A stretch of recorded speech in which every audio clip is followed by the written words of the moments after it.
Muy buenas noches. Mi nombre es Fabián Camilo Sarmiento Tavera.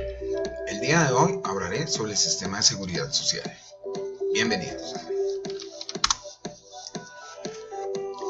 Hablaremos inicialmente del régimen de prima media con prestación definida, el famoso por las siglas RPM.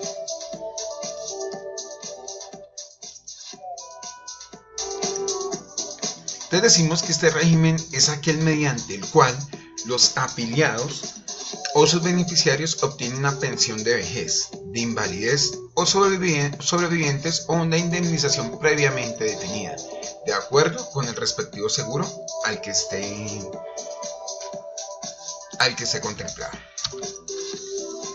Decimos que este régimen, todos los aportes se consignan en un fondo común que el Estado gestiona, fondo del cual se paga la pensión de los afiliados que van adquiriendo el derecho a pensionarse.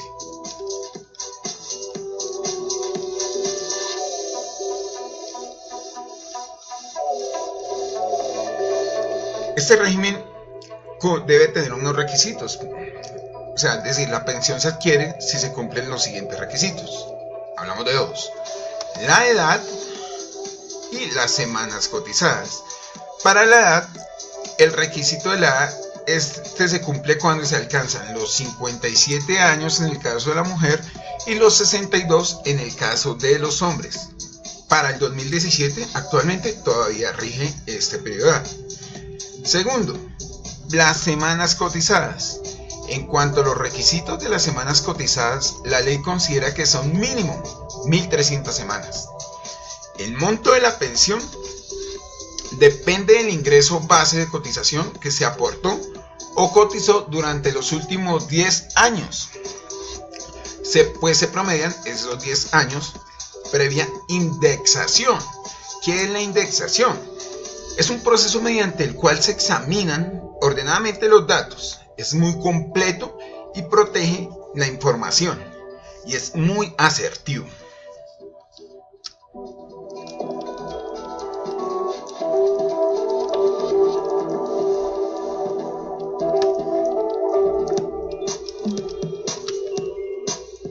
Ahora hablaremos del régimen de ahorro individual con solidaridad, el famoso RRIS, por sus siglas, régimen individual con solidaridad.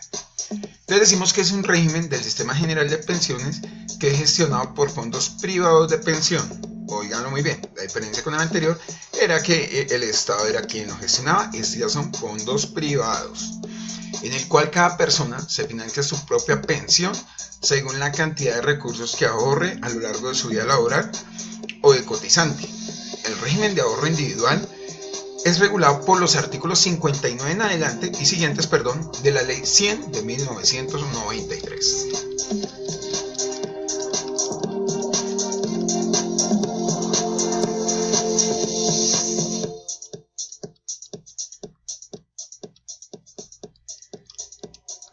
Este régimen de pensión se logra cuando el afiliado reúne el suficiente capital para financiar su propia pensión, lo que exige grandes aportes mensuales, pues de lo contrario sería muy difícil acumular suficiente dinero para garantizar una mesada pensional o una pensión unos cuantos años de vida posterior a la pensión, o sea, durante los años posteriores de vida.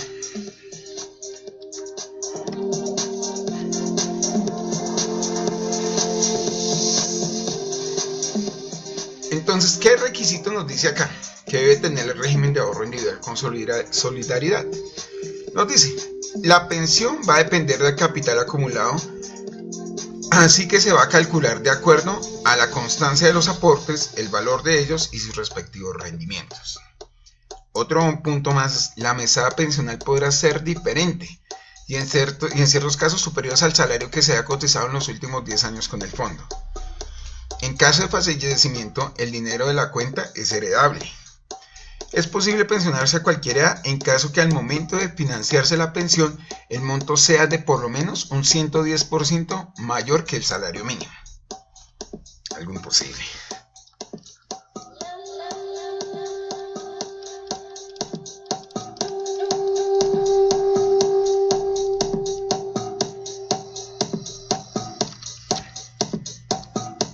Entonces decimos, aquí hay garantía de pensión mínima en caso que se va a acudir a ella, en la que se solicita 1150 semanas cotizadas. O sea, eso debe de tener para poder acudir a ella en caso que lo solicite. Y debe cumplir la mujer 57 años de edad y en el hombre 62. Es posible acceder a 3 modalidades de pensión según convenga o se prefiera. Tenemos la renta vitalicia, el retiro programado y retiro programado con renta vitalicia. También nos dice que la devolución de los saldos es posible en caso que no se alcance a pensionar.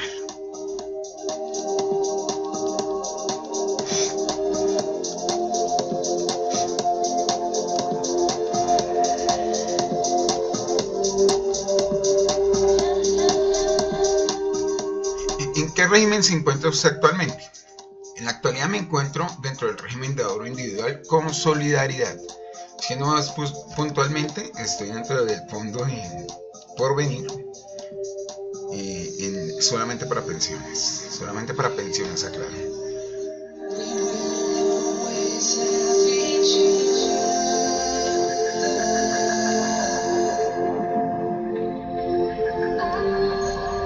Bueno, voy a explicar por qué me encuentro dentro de este régimen. Me encuentro en este régimen ya que las empresas en las cuales he tenido vínculo laboral consignan mis aportes a dicho fondo. Aclaro, nunca me han dado la opción de elegir. Si me lo dieran, posiblemente estaría en el otro régimen.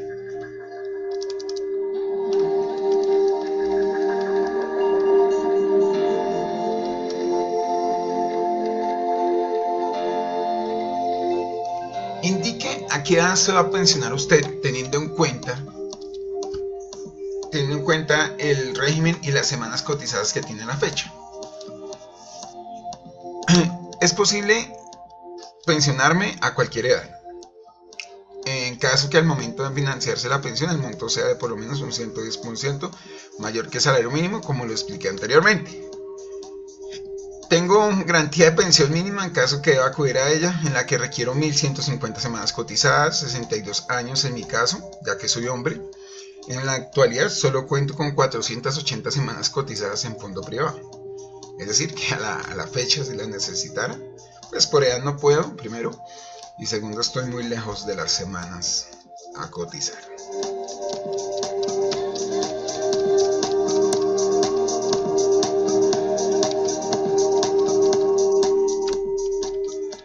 De los regímenes de pensión vigentes en Colombia, ¿cuál prefiere usted?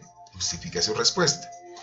Podría pensar que los fondos privados son ideales para quien cotiza sobre salarios con un salario alto, ya que en un tiempo determinado acumula el capital suficiente para una pensión decente. Hasta el momento, si continúo en ese fondo que estoy actualmente, en el fondo privado, no creo que me pueda pensionar con más del salario mínimo, si es que alcanzo una pensión. Pero a mi modo de ver es mejor estar dentro del RPM, del régimen de prima media, debido a que en la actualidad poder obtener un salario que me permita hacer grandes cotizaciones para una pensión óptima es casi nulo. Pero si se cuenta con ingresos bajos, no importa cuánto dinero se aporte, pues lo que importa es el tiempo y la edad. Es decir, puede llegar a tener una pensión un poco más digna, pues estoy dentro de un fondo común y puedo cotizar un poquito más alto los últimos 10 años, un ejemplo. Al cambio, si en el que estoy ahorita, en el privado, ellos reúnen todo lo que he ahorrado en todos los años durante todas las semanas.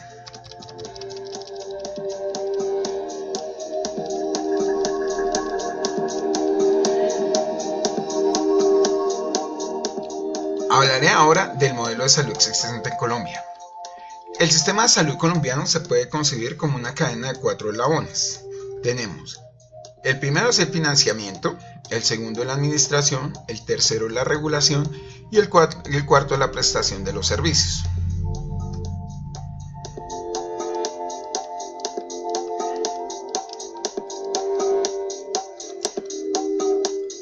Entonces, dentro del financiamiento, excúsenme, acá me falta una F. Dentro del financiamiento,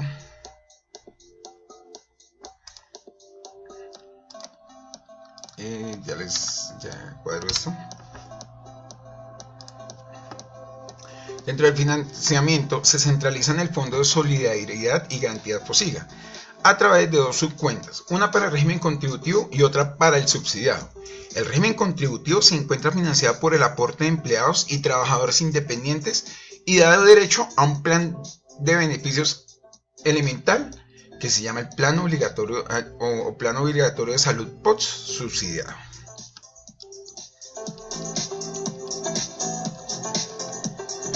El régimen subsidiado a su vez tiene derecho a un plan de beneficios limitado, por eso decíamos post subsidiado, post, y su financiación deriva de la cuenta de solidaridad FOSIGA, ya que esos ingresos salen un punto de la cotización del régimen contributivo, cajas de compensación familiar, presupuesto nacional, de rendimiento financiero, remesa de utilidades de las exportaciones de petróleo y de recursos del IVA social. Es decir, acá deberíamos tener en Colombia un plan de salud excelente, tanto contributivo como subsidiado, pero la realidad es otra.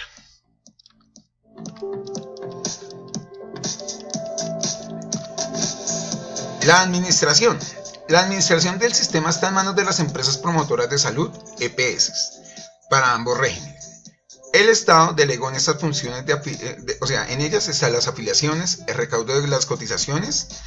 Es responsabilidad de las EPS contratar al sector prestador para garantizar el acceso a las actividades de promoción de la salud, prevención de la enfermedad, atención de todos los niveles y rehabilitación.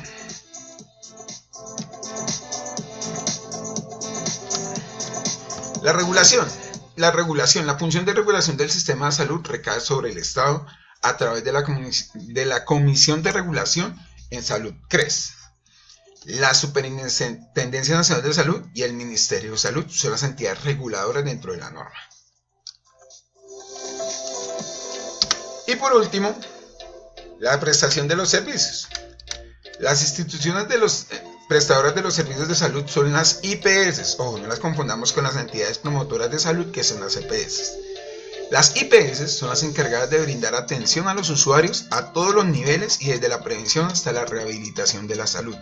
Sus actividades asistenciales están a cargo de los profesionales de la salud, quienes interactúan directamente con los pacientes. Los servicios son contratados con las aseguradoras y son cancelados después de un complejo proceso de facturación, auditoría y conciliación de cuentas. Vamos a hablar del régimen subsidiado. El régimen subsidiado es el mecanismo mediante el cual la población más pobre, sin capacidad de pago, tiene acceso a los servicios de salud a través de un subsidio que ofrece el Estado. ¿Qué necesitamos para afiliarse al régimen subsidiado? Está dentro de la encuesta del SISBEN, que quiere decir Sistema de Selección de Beneficiarios, y permite establecer en qué nivel se encuentra, y le permite contar con los servicios ofrecidos en el Plan Obligatorio de Salud post-subsidiado. Usted puede hacer parte del régimen subsidiado de salud si es identificado en los niveles 1 y 2 por la encuesta SISBEN. No debe de estar afiliado al régimen contributivo, aclaro. Igualmente puede afiliarse a este régimen las personas que hacen parte de grupos especiales, como cuáles: desmovilizados, indígenas, habitantes de la calle, niños en protección y desplazados. Recibirán los servicios de salud contemplados en el plan de salud subsidiado, post-subsidiado, y los no contemplados en esta serán garantizados por el Fondo Distrital de Salud, Secretaría Distrital de Salud. Pero ojo acá, los servicios de salud no incluidos en el plan obligatorio de salud subsidiado deben de ser brindados a través de los hospitales de la red pública, para lo cual son remitidas las EPS subsidiadas. Pero para estos servicios, los usuarios les corresponde una cuota de recuperación. Esto está bajo el decreto 2357 del 95 del Ministerio de Protección Social. Esto está dentro de un cuadro que hay que buscarlo dentro de esta norma, dentro de este decreto. Entonces, dentro de las modalidades de salud privada y sus diferencias, tenemos el plan complementario, es una modalidad de contratación individual o colectiva que brinda ventajas de acceso a su red de atención diferencial con mayor cobertura y beneficios, mejorando el servicio de plan obligatorio de salud. Para uno de estos planes se puede pagar desde 36.000 pesos hasta 180.000 pesos, mientras que una prepagada puede alcanzar los 350.000 pesos. Sin embargo, no es el único plan voluntario de salud. Tenemos las prepagadas y las pólizas existentes de seguros emitidas por compañías vigilantes